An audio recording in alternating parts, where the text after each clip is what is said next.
देखो, जैसे अपन ने इम्प्लाइड कॉन्ट्रैक्ट्स पढ़े थे, इम्प्लाइड कंडीशंस पढ़ी थी, सॉरी, कि सर वो कंडीशंस जो कि भले ही एक कॉन्ट्रैक्ट में पार्टीज ने नहीं लिखी हुई हो, सर तो भी कानून बोलता है, लॉ बोलता है कि आपके कोई सेल ऑफ गुड्स से रिलेटेड यदि कोई कॉन्ट्रैक्ट बन रहा है तो उसमें वो जरूर जरूर मानी जाएंगी। जो भी उनमें से 7 में से एप्लीकेबल है, आउट ऑफ 7 जो भी एप्लीकेबल है, वो अपने आप ऑटोमेटिकली इम्बाइब मानी जाएंगी in the contract of cell.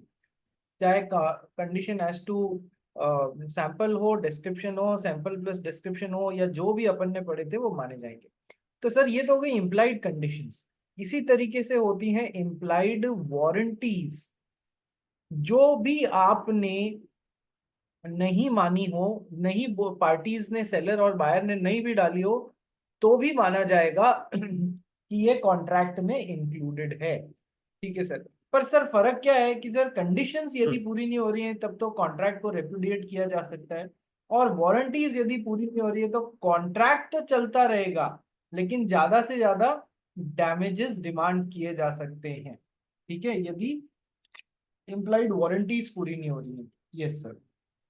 कई जगह आपको फील आएगा कि सर मैं इसको इम्प्लाइड कंडीशन में कवर करूं या इम्प्लाइड वारंटी में कवर करूं। तो सर ये, इसमें कोई प्रॉब्लम वाली बात नहीं है। कुछ क्वेश्चंस इंस्टीट्यूट ने भी ऐसे दिए हैं जहां पर पहले तो लिख दिया कि इम्प्लाइड वारंटी में कवर है या इम्प्लाइड, और नीचे अल्टरनेट आंसर लिख के, और इंस्टीट्यूट ने कहा आप इसे इम्प्लाइड कंडीशन में भी कवर कर सकते हैं। तो उसमें हमको कोई टेंशन वाली बात नहीं। आपको लगता है कंडीशन और वारंटी दोनों में कवर हो रही है तो वो जो भी एप्लीकेबल है वो दोनों मेंशन कर देना। आइए करना स्टार्ट करते हैं इम्प्लाइड वारंटी वाला पोर्शन। आज कौन पढ़ेगा भाई? श्रेया कर्नावट आप पढ़ेंगे हमारे लिए? Implied warranties are those which law presumes to have been incorporated in the contract of sale, in spite of the fact that the parties have not expressly included them in the contract of sale. In spite of the fact कि parties ने नहीं डाला है तो वो फिर भी law मान लेगा। अच्छा, इम्प्लाइड कंडीशन पढ़ते समय अपन ने बोला था कि सर इम्प्लाइड तो जो कानून बोलता है कि होगा। सर इम्प्लाइड कंडीशन में एक चीज और है। अपन ने पढ़ा था ना कि इम्प्लाइड कंडीशंस को रिमूव किया जा सकता है बाय एन एक्सप्रेस कॉन्ट्रैक्ट। यानी कि पार्टीज ने, सेलर और बायर ने आपस में लिख दिया, देखो हम सैंपल बता रहे हैं, लेकिन काफी बार ऐसा होगा कि सैंपल और बल्क में फर्क आएगा, तो हम लोग implied condition as to sale by sample को एक्सक्लूड कर रहे हैं। तो ऐसा भी किया जा सकता है by an express contract between the parties, any of the implied condition can be excluded. Same for implied warranties as well. जब बड़ी के साथ में भी ये सलूक किया जा सकता है तो छोटी के साथ में तो करना क्या ही प्रॉब्लम है कि आप एक्सप्रेस कॉन्ट्रैक्ट से इम्प्लाइड वारंटीज भी हटा सकते हैं। ठीक है, चलिए, following are the implied warranties. First, warranty as to undisturbed position. पढ़ना भाई। There is an implied warranty that the buyer shall have and enjoy quiet possession of the goods. If the buyer's possession is disturbed by anyone having superior title than that of the seller, the buyer may sue the seller for the purpose of the breach. ठीक है sir, warranty as to undisturbed position. Sir मैं, seller ने buyer को कोई चीज दी, अब कोई third party आ रहा है और बार बार इसको परेशान कर रहा है, ये चीज तो मेरी थी, पोजीशन मेरे को वापस दे वापस दे, तो इसका पोजीशन डिस्टर्ब हो रहा है ना बायर का, ये सर। तो यदि किसी कारणवश किसी और का सुपीरियर टाइटल निकल जाता है, सेलर से बड़ा, और बायर को वो चीज देनी पड़ती है, तो sir buyer can claim damages from the seller, implied warranty. Sir आप ये भी तो बोल सकते हैं, सर यही पॉइंट अपन ने कंडीशन एज टू टाइटल भी पढ़ा था कि सर टाइटल सेलर का एकदम सही होना चाहिए, अगर गलत दिया है तो फिर कॉन्ट्रैक्ट खत्म किया जा सकता है। ठीक है सर। तो मैं यही बोल रहा हूँ, दोनों ओवरलैपिंग हो जाती हैं कई बार, इम्प्लाइड कंडीशंस और इम्प्लाइड वारंटीज। टेंशन लेने की कतई आवश्यकता नहीं है, दोनों मेंशन कर सकते हो। ठीक है, चलिए तो सर अब, if the buyer's position is disturbed by anyone having superior title then the seller, तो फिर बायर वो माल बार बार ले जाने की कोशिश करेगा या लेके चला जाएगा। बायर में sue the seller for the purpose of breach और डैमेजेस। वारंटी में क्या होता है, आप डैमेजेस डिमांड कर सकते हैं, तो बायर सेलर से डैमेजेस डिमांड कर लेगा। Point number 2 of implied warranty, warranty as to freedom from एनकम्बरेंसेस।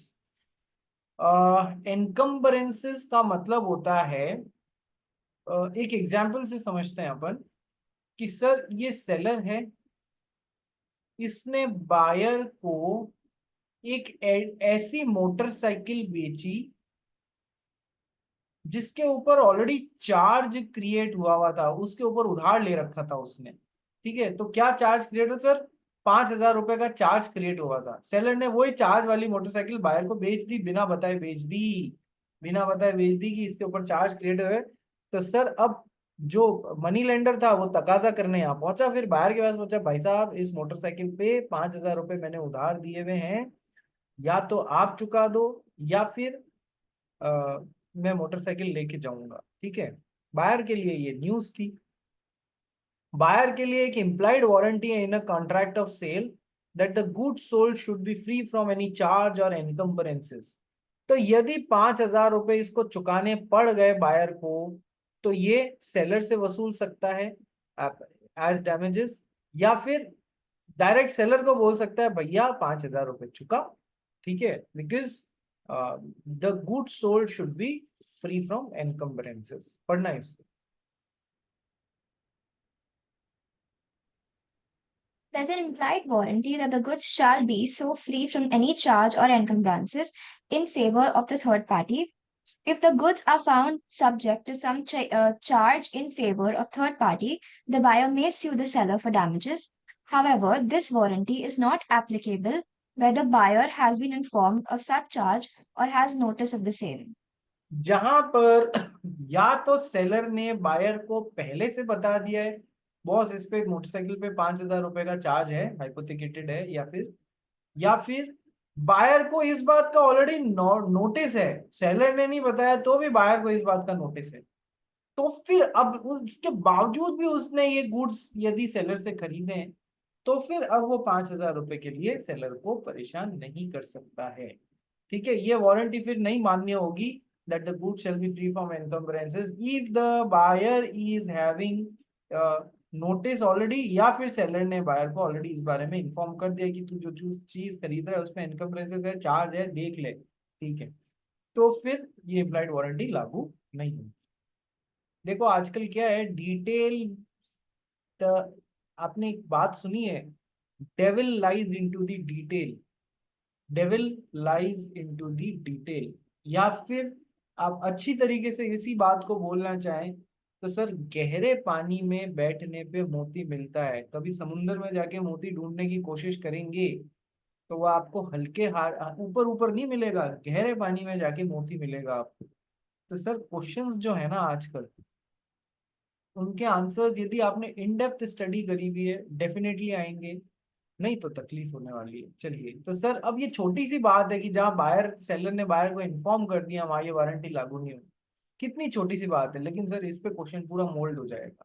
ठीक है, मैंने जो आप लोगों की सबकी कॉपीज चेक कर ली है, तो मैं उसमें जो देख रहा हूँ ना कि किस लेवल की मिस्टेक्स करी हैं, यानी कि डिटेल में नहीं जाया गया है, डिटेल में नहीं जाया गया है। ठीक है सर, एक एग्जाम्पल देता हूं, मैंने पूछा था no consideration is equals to no contract. हाँ सर बिल्कुल सही बात है, इसके एक्सप्लेन करो और एक्सेप्शंस। ठीक है सर, 7 नंबर का था तो एक्सेप्शंस तो बताने ही थे आपको। ठीक है, अब इसमें एक किसी ने 4 पॉइंट एक्सप्लेन कर दिए, किसी ने 5 कर दिए, 6 और 7, सातों के सातों पॉइंट बहुत कम लोगों ने एक्सप्लेन किए। नंबर 1। नंबर 2 कि सर इसमें एक पॉइंट आ रहा था चैरिटी का, मैंने जब उसको समझाया था तो बोला था कि गूगली पॉइंट है, ये गूगली अकेला पॉइंट है सातों के सातों पॉइंट में से, गूगली है जहां पर एक पार्टी दूसरी पार्टी को कंसिडरेशन नहीं भी दे रही है, केवल एक को कंसिडरेशन मिल रहा है दूसरी को नहीं मिल रहा है, तो भी वो वैलिड कॉन्ट्रैक्ट होगा। वो एक्सेप्शंस में कवर करना था अपने को। ठीक है सर, अब इसमें चैरिटी में क्या होता है कि सर यदि मिस्टर एक्स ने मिस्टर वाई को कोई चैरिटी करने का वादा किया है और मिस्टर वाई वो पैसा इनके पास लेने के लिए पहुंचते हैं, तो ये मना कर सकते हैं, कोई वैलिड कॉन्ट्रैक्ट नहीं है। मिस्टर एक्स बोल सकते हैं मेरे को वापस क्या मिला, मेरे को कोई कंसिडरेशन नहीं मिला, इसलिए वैलिड कॉन्ट्रैक्ट नहीं है। ये अकेला यहाँ पर गूगली पॉइंट था, बाकी सब में एक्सेप्शनल पॉइंट्स थे कि गिफ्ट किया है तो दोनों पार्टी को कंसिडरेशन नहीं मिलेगा तो भी वैलिड कॉन्ट्रैक्ट वगैरह वगैरह। लेकिन चैरिटी के पॉइंट में फर्दर था कि यदि मिस्टर एक्स ने मिस्टर वाई को 1,000 रुपए की चैरिटी करने का वादा किया और उस वादे के बेसिस पे मिस्टर वाई ने यदि 1,000 रुपीज तक की कोई लाइबिलिटी इनकर कर ली है, तो जितने रुपए तक की इस लिमिट के अंदर अंदर लाइबिलिटी इनकर करिए उतना रुपया अब ये देने को बाध्य होगा, तो फिर अब ये वैलिड कॉन्ट्रैक्ट बन जाएगा। लेकिन सबने लिख दिया चैरिटी के केस में भले ही सामने चैरिटी करने वाले को वापस कोई कंसिडरेशन नहीं मिले तो भी वो वैलिड कॉन्ट्रैक्ट है। डिटेल में गए ही नहीं, ऊपर ऊपर से पॉइंट पढ़ लिया और काम खत्म कर दिया, बोला ये भी ऐसा ही केस होगा, अंदर कौन झांके। ठीक है, ऑलमोस्ट ऑल, एक आध बारिंग अ फ्यू, सबने ये गलती की है। अपनी कॉपीज देखना अभी, आज या कल, मतलब आज थोड़ा नेट वीक है, आज या कल में आपकी कॉपीज आपको दे दूंगा। Next, disclosure of dangerous nature of goods, पढ़ना भाई। If the goods are inherently dangerous or likely to be dangerous to the buyer, it is the duty of the seller to warn the buyer of the probable danger which may arise out of its use. यदि goods का nature ऐसा है कि वो inherently by default dangerous है, या फिर कोई ऐसी सिचुएशन हो सकती है जिसमें वो बायर के लिए डेंजरस हो जाए or likely to be dangerous to the buyer, then it is the duty of the seller to warn the buyer of the probable danger which may arise out of its use. चलो example से समझते हैं। Implied warranty, ऐसा नहीं किया इसके कारण buyer को कोई डैमेजेस हो गए तो फिर वो सेलर से डिमांड कर सकता है। सर क्या एग्जाम्पल देखो रे, आपने कोई जो पटाखे होते हैं, पटाखों के डब्बे पे लिखा हुआ देखा होगा, हाईली इन्फ्लेमेबल, हाईली इन्फ्लेमेबल, बहुत जल्दी से ये आग पकड़ते हैं। तो वो क्यों लिखा हुआ रहता है? कोई उनको मजा थोड़ी आ रहा है हाईली इन्फ्लेमेबल लिख के और तुमको डराने में।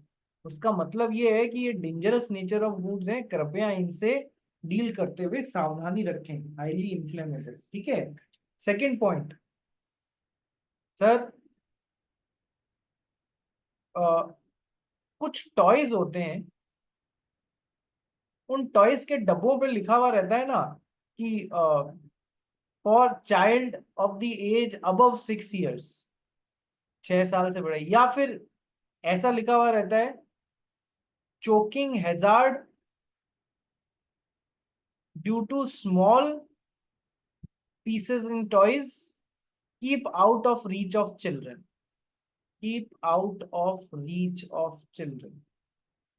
साफ लिखा हुआ है कि छोटे छोटे पार्ट्स हैं इसमें, किसी बच्चे ने निगल लिया तो तकलीफ हो जाएगी, चोकिंग हो जाएगी, उसकी सांस आनी बंद हो जाएगी।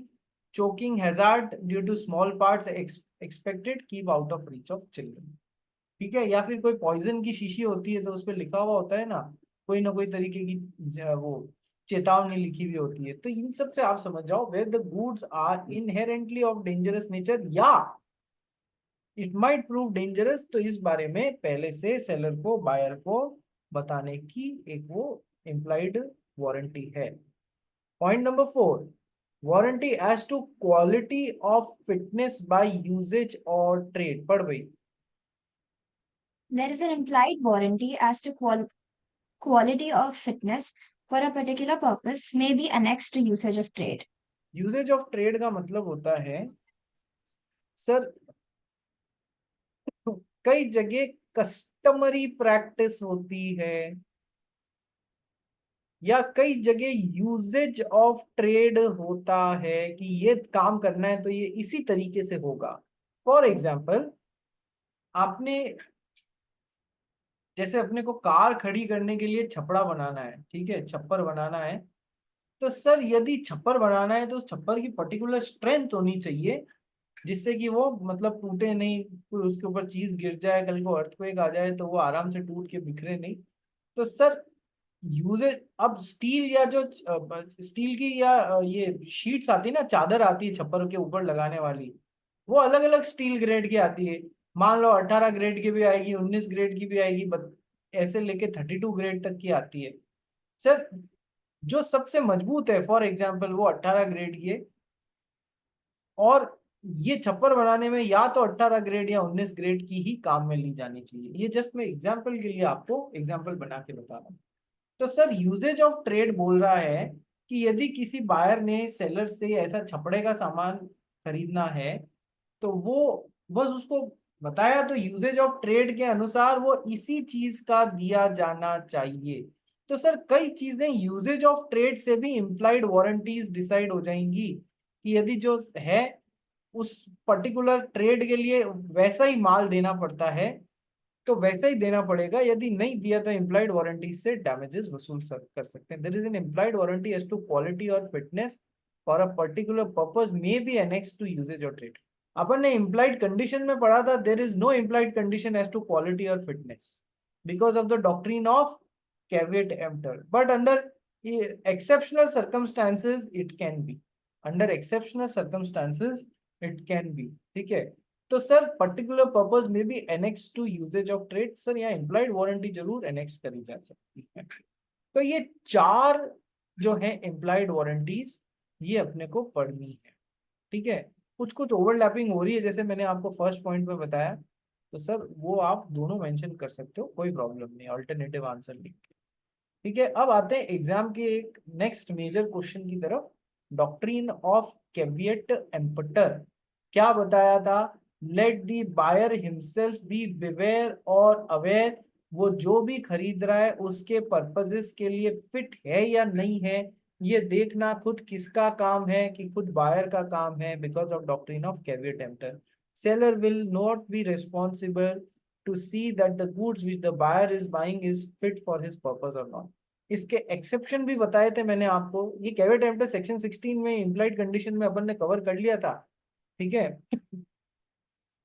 इसके एक्सेप्शन भी बताए थे मैंने आपको कि सर यदि बायर ने सेलर को अपना पर्पस कम्युनिकेट किया है, सेलर जनरली उन गुड्स में डील करता है, सेलर ने बायर को कुछ सजेशन दिया और बायर ने उस पर रिलाई किया और वो गुड्स खरीदा, अब वो गुड्स यदि सेलर बायर के पर्पस के लिए फिट नहीं बैठ रहा है then seller can be made responsible, क्योंकि अब implied condition as to quality और फिटनेस फॉर बायर्स पर्पस हो जाएगी। ठीक है, यही डॉक्टर ऐसे पूछ ले चाहे implied condition as to quality और फिटनेस फॉर बायर्स पर्पस करके पूछ ले, आंसर सेम ही आना है। ठीक है, पढ़ भाई doctrine of caveat emptor. Doctrine of caveat emptor. The term caveat emptor means let the buyer beware. The doctrine of caveat emptor lays down that ordinarily every buyer must take care of his own interest while buying the goods. He must buy goods only after satisfying himself as to quality, fitness, or suitability of the goods for his purpose of buying. The rule of caveat emptor is laid down in Section 16 of Sale of Goods Act, which states that the subject to the provisions of this act or any other law for time being in force, there is no implied warranty or condition as to the quality or fitness for any particular purpose of goods supplied under a contract of sale. That is, it is not the seller's duty to give the buyer the goods which are fit for the purpose of the buyer. It is up to the buyer to make proper selection of goods according to his needs. If he makes a wrong decision, he cannot blame the seller if the goods turn out to be such which does not serve his purpose. ठीक है, वो फिर buyer seller को blame नहीं कर सकता है। ठीक है, और एक्सेप्शन भी मैंने आपको समझा दिया था, exceptions to doctrine of caveat emptor.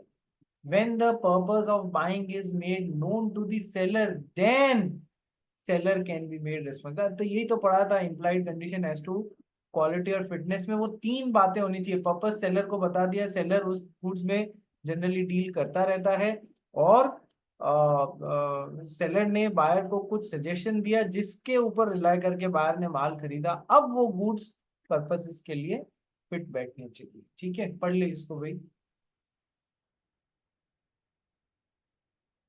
When purpose of buying is made known to the seller, when the buyer expressly or impliedly makes known to the seller the purpose for which goods are required, there is an implied condition and duty of seller that they should be fit for the purpose of the buyer.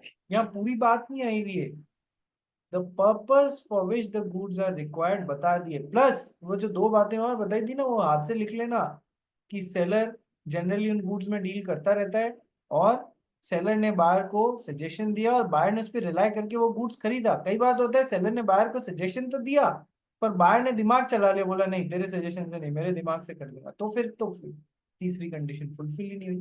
तो sir पहला exception जिसमें ये सारी बात cover नहीं हुई है, ये लिख लेना प्लस एडिशनल बात, तीनों पॉइंट्स 1 2 3 करके लिख लेना यार यहाँ पर कहीं पर, ये तीनों फॉलो होने चाहिए। ठीक है, तो फिर बायर बिवेयर नहीं होके सेलर को रेस्पॉन्सिबल बना पाएंगे अपन। अच्छा, इसमें एक दो पॉइंट्स ऐसे भी आएंगे जो बिल्कुल ही इलॉजिकल हैं यार, उनको घोट के खत्म करना, उनमें कोई एक्सप्लेनेशन एक्सपेक्ट मत करना मेरे से। पॉइंट नंबर 2, व्हेन, एक मिनट, सॉरी, पॉइंट नंबर 3 पहले करते हैं। सेल बाय डिस्क्रिप्शन यहाँ भी आ गया, सेल बाय सैंपल यहाँ भी आ गया, sale by sample and description यहाँ भी आ गया। तो सबसे पहले सेल बाय सैंपल पढ़ ले। यदि सैंपल दिखा के बेचा है तो कोई बायर बिवेयर नहीं होगा, फिर the goods must correspond with the bulk must correspond with the sample, और दो तीन बातें जो कल बताई थी ना, ये वही है, पढ़ ले भाई सेल बाय सैंपल।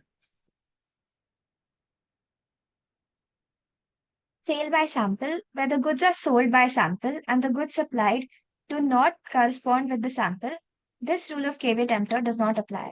जब सैंपल दिखा के बेचा है और जब, तो फिर ये रूल है ना कि bulk must correspond with the sample, तो अब नहीं कर रहा है, जो सैंपल दिखा है और जो माल सप्लाई किया वो अलग अलग है, तो फिर कैसे बायर बिवेयर, फिर तो सेलर को रेस्पॉन्सिबल बनाएंगे ना हम।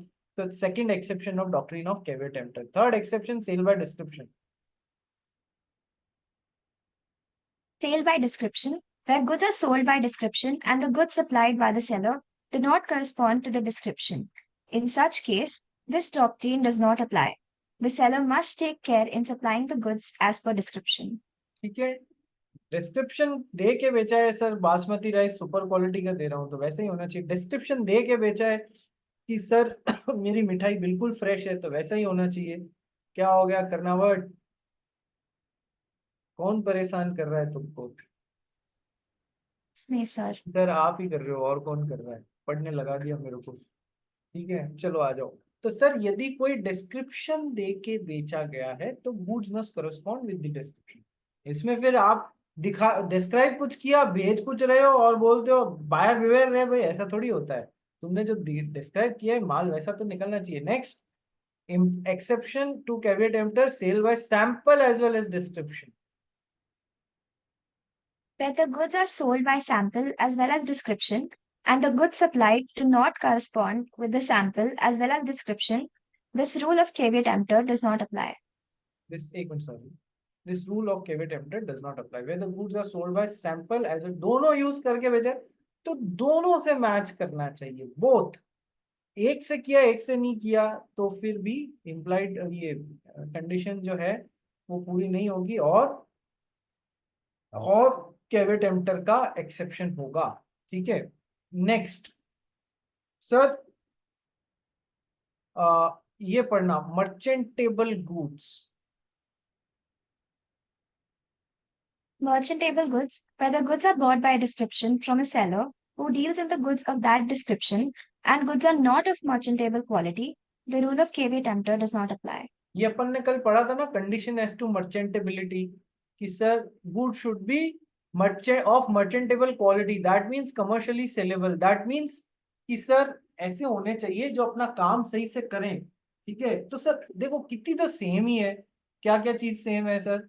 जब बायर ने अपना पर्पस सेलर को बता दिया और वो बात sale by description, sale by sample, sale by sample as well as description, good should be of merchantable quality. Sir where the good, और ये मर्चेंटेबल क्वालिटी वाला पॉइंट कब लगेगा? When the goods are sold और bought by description, तभी लगता है ये। ठीक है, where the goods are bought by description from a seller who deals in goods of those description, जो उन गुड्स में जनरली डील करता है, and goods are not of merchantable quality. Sir पानी में डूबा हुआ cement bag is not of merchantable quality, ऐसी घड़ी जो सही टाइम नहीं बता रही है नॉट ऑफ मर्चेंटेबल क्वालिटी, ऐसा टीवी जो सही तरीके से बिना फ्लिकरिंग के साथ में वो इमेजेस नहीं क्रिएट कर रहा है, वो मर्चेंटेबल क्वालिटी का नहीं है। तो सर फिर काय का बायर बिवेयर। ठीक है sir, the rule of caveat emptor does not apply. Sir ये भी पॉइंट कॉमन हो गया। अब क्या बचा है? मिस रिप्रेजेंटेशन, ये पढ़ना भाई, ये एक नया पॉइंट है। where the seller makes a false representation and the buyer relies on it and makes the contract, the rule of caveat emptor will not apply and the contract will become voidable. Where the seller makes a false representation, seller ने माल बेचते समय कोई गलत जो चीज नहीं थी वो बोल दी माल बेचते समय, फॉल्स रिप्रेजेंटेशन कर दिया और बायर ने रिलाय किया उसके ऊपर, ठीक है सर, और कॉन्ट्रैक्ट बना लिया उसकी स्टेटमेंट पे, तो फिर rule of caveat emptor will not apply, buyer beware apply नहीं करेगा, तुम्हारे गलत स्टेटमेंट के बेसिस पे उसने खरीद लिया तो, and the contract will become voidable. अब सर देखो यहाँ पर जो मिसरिप्रेजेंटेशन वर्ड है ना, ये सेल ऑफ गुड्स एक्ट में यूज हो रहा है, इसमें समझ लेना कि मिसरिप्रेजेंटेशन और फ्रॉड दोनों, चाहे नोइंगली किया है चाहे अनलोइंगली किया है, बात तो उसने गलत ही रिप्रेजेंट कर दी है ना, फॉल्स रिप्रेजेंटेशन कर दिया है ना रे, यस सर, बात तो उसने फॉल्स रिप्रेजेंटेशन कर दी, ठीक है। The rule of caveat emptor will not apply, तो फिर अब बायर बिवेयर नहीं होगा आपने। अच्छा यही चीज को आप देखो, अपन ने एक कॉन्ट्रैक्ट एक्ट में एक चीज पढ़ी थी, डस साइलेंस अमाउंट्स टू फ्रॉड, ये सर बेसिक रूल है, चुप रहना फ्रॉड नहीं होता है। यदि मैं कोई गलत बात रिप्रेजेंट कर रहा हूं जानबूझ के तो फिर तो वो फ्रॉड है। जैसे कि मान लो कर्नावट ने एक शॉप खोली है, उसमें वो डालडा घी को देसी घी बता करके बेच रही है, तो फिर वो जानबूझ के रिप्रेजेंट कर रही है तो फिर वो फ्रॉड हो गया। लेकिन सर उसने बस डालडा घी का डब्बा ला के रख दिया, कुछ नहीं बोल रही है, और बायर अपने आप खरीद के ले गया, तो क्या वो फ्रॉड कर रही है? Just silence amounts to fraud, नहीं सर, उसने तो कुछ नहीं बोला, तो फिर तो बायर बिवेयर ही तो लगेगा यार। Let the buyer himself decide, वो जो भी खरीद रहा है वो उसके पर्पसेस के लिए फिट है या नहीं है, कैवेट एम्प्टर लगेगा। चुप रहना फ्रॉड नहीं होता है, यस सर। लेकिन आपने कई रिप्रेजेंटेशन कर दिया सेलर ने माल बेचते हुए, ठीक है, चाहे नोइंगली चाहे अननोइंगली, तो फिर उस बेसिस पे आपने कॉन्ट्रैक्ट बनाया, तो या तो मिस रिप्रेजेंटेशन या फ्रॉड होगा, उस बेसिस पे कॉन्ट्रैक्ट वॉइडेबल हो जाएगा, यस सर। तो सर ये भी एक कैवेट एम्प्टर का एक्सेप्शन है, यहाँ बायर बिवेयर होने की कतई आवश्यकता नहीं है, ठीक है। नेक्स्ट, यूजेज और ट्रेड, ये अभी शायद अपन ऊपर इम्प्लाइड कंडीशन इम्प्लाइड वारंटीज में पढ़ के भी आए थे, यूजेज और ट्रेड। वही पॉइंट आ रहा है कि सर जब कोई पर्टिकुलर धंधे का कोई यूजेज ऑफ ट्रेड बोलता है कि ये काम इसी तरीके से होना चाहिए, इस लेवल का ही मटेरियल सप्लाई किया जाना चाहिए, तो फिर अब वहां पर बायर बिवेयर बोल के आप उससे बच नहीं सकते हो कि उसको ध्यान रखना चाहिए था उसके पर्पजेस के लिए उसको क्या चाहिए, वहां यूजेज ऑफ ट्रेड के हिसाब से माल सप्लाई होना चाहिए, ठीक है। पढ़ना भाई। In case of an implied condition or warranty as to quality or fitness of a particular purpose, it is annexed by the usage of trade. The seller is bound to supply the goods fit for purpose. यदि बता दिया गया है कि हमको ये tin shed बनाने के लिए माल चाहिए, तो फिर अब उस हिसाब से माल सप्लाई होगा। तो यदि बता दिया गया है बायर के द्वारा या उस कॉन्ट्रैक्ट में बताया गया है कि इस पर्पस के लिए है, तो फिर अब यूजेज ऑफ ट्रेड लगता है यदि कोई, तो उस हिसाब से ही माल सप्लाई होना चाहिए। यहाँ बायर बिवेयर कह के आप सेलर जो है वो अपनी जिम्मेदारी से बच नहीं सकते हैं। और लास्ट है, goods under patent, when goods are sold under patent name और ब्रांड नेम। पढ़ना भाई इसको एक बार।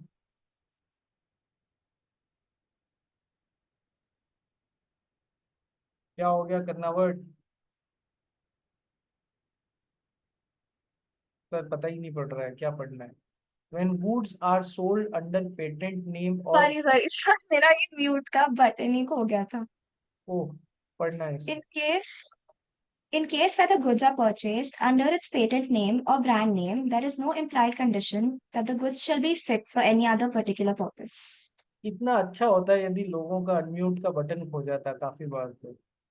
कभी तुमको ये लगता है कितना अच्छा होता कि क्लास में कोई टीचर पढ़ा रहा है, उसका लाइक का अनम्यूट का बटन ही खो जाए, बस मजा ही आ जाए। या फिर मम्मी पापा डांट रहे हैं तो अनम्यूट का बटन खो जाए उनका, ठीक है।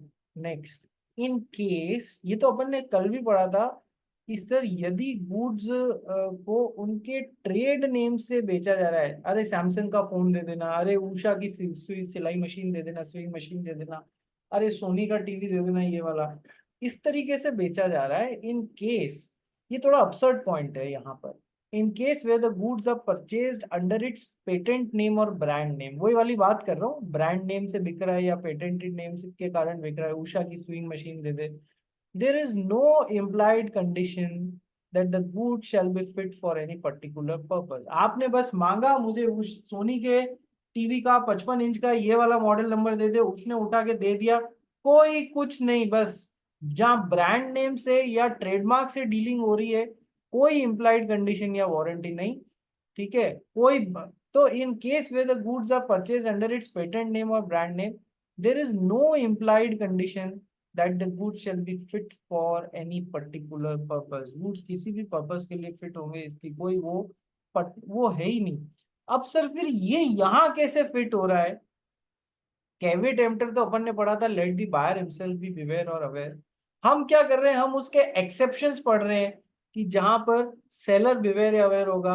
सर आप तो उसमें भी अपोजिट बात कर रहे हो, बाकी सारे पॉइंट्स तो समझ में आता है जहां पर सेलर को रेस्पॉन्सिबल बनाया जा सकता है, पर ये पॉइंट तो है ही है कि सर वहां पर कोई इम्प्लाइड कंडीशन या वारंटी नहीं। इसीलिए मैंने कहा कि अपसर्ड पॉइंट है यहाँ पर, थोड़ा सा अजीब सा लगता है ये, बट है तो अपने को लिखना है।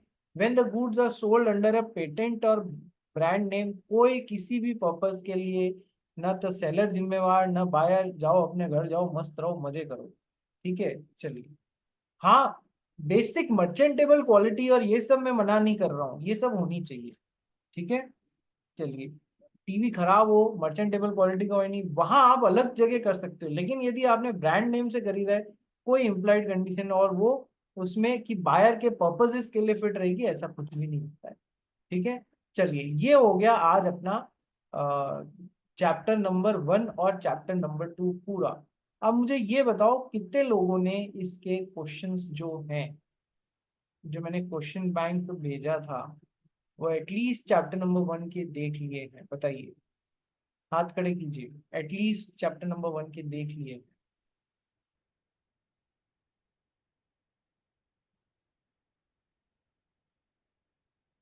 कितने लोगों ने देखे हैं? 1 2 3 4 5, 5 जनों ने देखे हैं, 6 जनों ने देखे हैं, बाकी लोग क्यों नहीं देखे रहे? अच्छी बात नहीं है, आज ही कंप्लीट करोगे। चलो, सेम लिंक पे वापस रिज्वाइन करो तो अपन क्वेश्चन बैंक्स को देखना चालू करते हैं, चैप्टर नंबर 1 और चैप्टर नंबर 2।